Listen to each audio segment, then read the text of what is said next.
अस्सलाम वालेकुम भाई। मेरे आबू है, इन्होंने शुगर है, तो इन्होंने शुगर की वजह तो इन्हों की ना लत्त कट्टी गई, बहुत ज़्यादा फोड़े हो गए सी ते हुण उन्होंने ऑपरेशन किया तो लत्त कट दी है। तो साढ़े यही कमाए तो यही इन्हों का सारा सहारा सी। तो हुण साडा कोई नहीं, चाचा बाबा कोई नहीं मदद कर। इन्होंने हॉस्पिटल दाखिल किया ही रखा, 2 महीने रहे हैं, नहीं ऑपरेशन मतलब हल होया, मुश्किल बड़ी उन्होंने की कि भी बच बचा होइए। उन्होंने एंड ऑपरेशन कर दिता, लत्त कट दी, हम दूजे पैर का मसला बनन दिया। तो पता नहीं उन्होंने इस पैर में की करना है।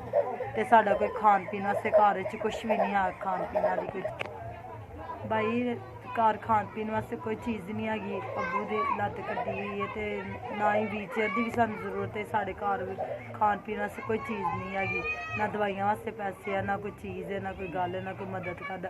चुक के मैं अपने अब्बू नूं हस्पताल लैके जानी हाँ, तो सानू व्हील चेयर की तो कुछ साड़ी मदद कर दो। जिन्हें भी मदद की है, अल्लाह नूं तंदुरुस्ती दे, जिंदगी दे, माँ प्यो नूं तंदुरुस्ती दे। अल्लाह ताला उन्होंने उमरा कराया, हज करावे, तंदुरुस्ती दे, बच्चों तंदुरुस्ती दे। मेहरबानी उन्होंने 5000 की मदद आई है, जिन्हें भी भेजी है अल्लाह ना सेहत तंदुरुस्ती अता करे। जिधरों भी मदद आई है अल्लाह उन्होंने माँ प्यो नूं तंदुरुस्ती दे, उन्होंने भैन भरावां नूं तंदुरुस्ती दे, अल्लाह उन्होंने तंदुरुस्ती दे।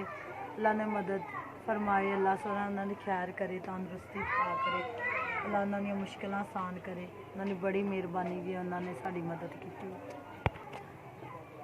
इहदे च दवाई भी लियावांगी, अब्बू की पहले दवाई लियावांगी, फिर बच्चों का करांगी, फिर अपने घर च राशन पावांगी।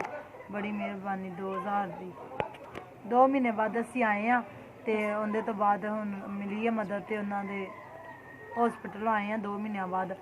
तो बाकी अब्बू की पहले दवाई लियावांगी, फिर मैं घर का राशन पावांगी, तो बच्चों का कुछ करांगी। तुहाडी मदद की सानू बड़ी जरूरत सी, ते तुहानू अल्लाह खुश रखे, तंदुरुस्ती दे, तुसीं साडी मदद की।